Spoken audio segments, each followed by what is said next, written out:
yeah, it's done a lot of good, but there's plenty of people in this movement who don't want to call out the bad actors or those whom are lying, or who really just, they have a narrative going in their mind. It's like Mad Libs. They already know how the story's going to go. They already know where the ending is. They just need different characters and different situations, different times to fill in.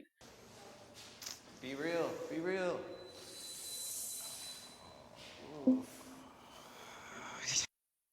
So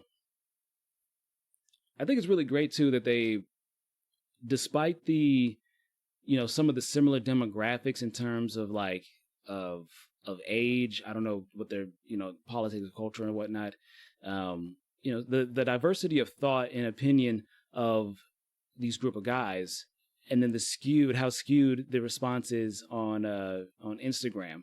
It just, goes again to reinforce the idea that social media does not represent, most society.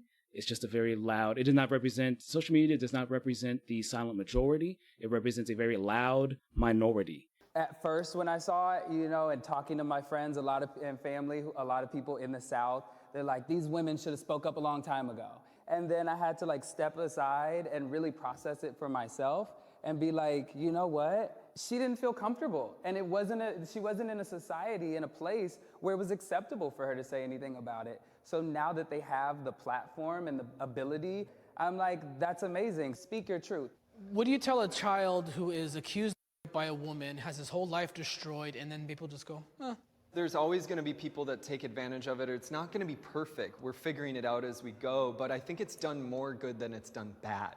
I think we get to acknowledge the bad, though.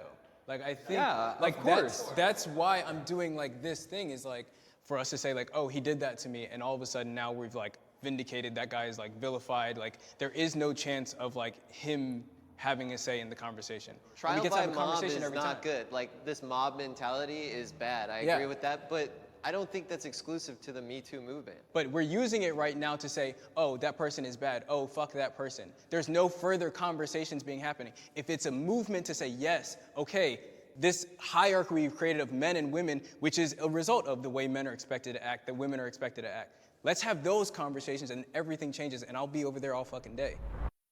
Right. So the thing with this brother here is the one point that I will say he's kind of missing at the end there, because I actually agree with him for the most part.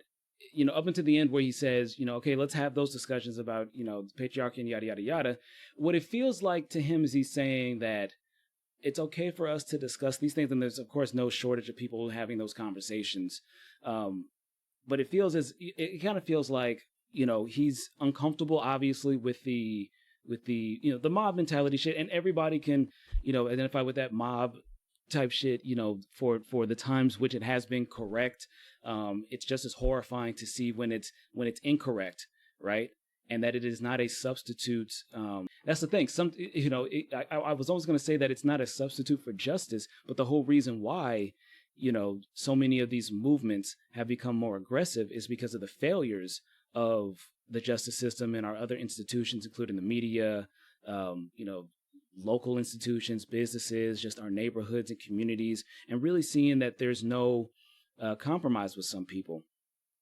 But for the most part, I actually agree. It's like, it's done a lot of good, but there's plenty of people in this movement who don't want to call out the bad actors or those whom are lying, or who really just, they have a narrative going in their mind. It's like Mad Libs. They already know how the story's going to go. They already know where the ending is. They just need different characters and different situations, different times to fill in.